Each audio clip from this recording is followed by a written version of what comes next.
Have you ever looked up at a bird soaring through the sky and wondered how it got there? How did these incredible creatures conquer the air? The story is more epic than you might imagine, because it starts not in the sky, but on the ground, with some of the most fearsome predators that ever lived, dinosaurs.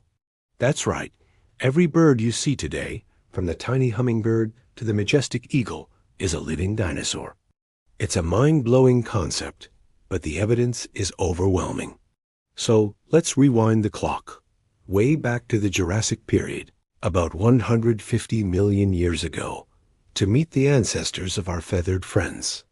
Our story begins with a group of dinosaurs called theropods. Think of the famous velociraptor or the mighty Tyrannosaurus rex. These were bipedal, meat-eating dinosaurs. But a specific branch of smaller, more agile theropods started developing some very bird-like features. They had hollow bones, which made their skeletons lighter. This wasn't for flight, not yet anyway. It was likely an adaptation for speed and agility, helping them chase down prey or escape larger predators. And then came the feathers. For a long time, scientists thought feathers evolved specifically for flight. But recent fossil discoveries from China have turned that idea on its head. We found countless fossils of non-flying dinosaurs covered in simple, hair-like feathers, sometimes called dino fuzz. These early feathers probably served other purposes, like insulation to keep them warm, similar to the downy feathers on a baby chick. Some dinosaurs even had brightly colored, complex feathers, which they might have used for display, to attract mates or intimidate rivals, much like a peacock uses its tail today. So feathers came first, flight came later. This brings us to a true icon of evolution, Archaeopteryx. Discovered in Germany in the 1860s, this fossil was a game-changer. It was the perfect missing link. Archaeopteryx had a bizarre mix of features. It had flight feathers and wings, just like a modern bird. But it also had a jaw full of sharp teeth, a long bony tail, and claws on its wings, all classic dinosaur traits. It was essentially a feathered dinosaur that could likely fly, or at least glide. It wasn't a strong flyer like a modern sparrow. It probably scrambled up trees using its wing claws and then glided from branch to branch or down to the ground.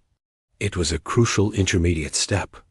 After Archaeopteryx, the floodgates of bird evolution opened. For millions of years, a stunning diversity of early birds, or aviolans, shared the skies with pterosaurs and lived alongside other dinosaurs. Some of these early birds, like Confuciusornis, lost their teeth and developed beaks, a key adaptation we see in all modern birds. Beaks are lightweight and incredibly versatile, evolving into all sorts of shapes and sizes to handle different foods, from cracking seeds to filtering plankton. Other early birds were experimenting with different lifestyles. There were birds that looked like seagulls, diving for fish. There were others that were more like modern pheasants, spending most of their time on the ground. It was a period of incredible evolutionary experimentation. However, many of these early bird lineages still retain some primitive features, like claws on their wings or a more dinosaur-like bone structure. Then, 66 million years ago, everything changed. A massive asteroid slammed into the Earth, triggering a global catastrophe. The skies went dark, plants died, and ecosystems collapsed. This was the end of the line for the giant non-avian dinosaurs. The T-Rex, the Triceratops, they all vanished. It was one of the biggest extinction events in our planet's history. But a small group of birds survived. Why them? Scientists believe their small size was a huge advantage. They needed less food to survive in the barren post-apocalyptic landscape. Their ability to fly allowed them to travel long distances to find scarce resources. And importantly, many of these survivors had toothless beaks. This suggests they might have been seed eaters.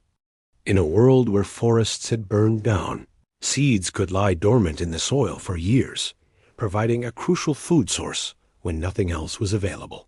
So, While their giant dinosaur cousins disappeared forever, these small beaked birds clung to life. The extinction event wiped the slate clean, emptying out ecological niches all over the world. With their competition gone, these surviving birds exploded in a spectacular burst of evolution. This is what we call an adaptive radiation. From this handful of survivors, all 10,000 plus species of birds we see today evolved. They diversified to fill every conceivable role. Some became swimmers, like penguins, trading flight for mastery of the ocean. Others became runners, like ostriches, growing to enormous sizes on the now empty plains. And of course, many perfected the art of flight, evolving into the incredible aerial acrobats we admire today. Think about the hummingbird, with its wings beating so fast they're just a blur, allowing it to hover and drink nectar. Or the albatross, which can spend years at sea, gliding effortlessly over the waves. Or the peregrine falcon, the fastest animal on the planet, capable of diving at over 200 miles per hour. Each one of these is a marvel of natural engineering, the result of millions of years of refinement. Even their brains evolved. Birds developed complex cognitive abilities, problem-solving skills, and sophisticated communication. Their songs aren't just pretty sounds. They're complex languages used to defend territories, attract mates, and warn of danger. So the next time you see a pigeon pecking at crumbs on the sidewalk, or a robin building a nest in your backyard, take a moment to appreciate its incredible history. You're not just looking at a bird. You're looking at a survivor. A tiny, feathered dinosaur that made it through one of the worst days in Earth's history and went on to conquer the planet. The story of bird evolution is a powerful testament to resilience and adaptation. From the dusty plains of the Jurassic to the skies above our heads, it's a journey that's still unfolding today. Thank you so much for joining me on this journey through time. If you enjoyed this and want to learn more about the amazing story of life on Earth, make sure to hit that subscribe button and ring the bell so you don't miss our next adventure. See you next time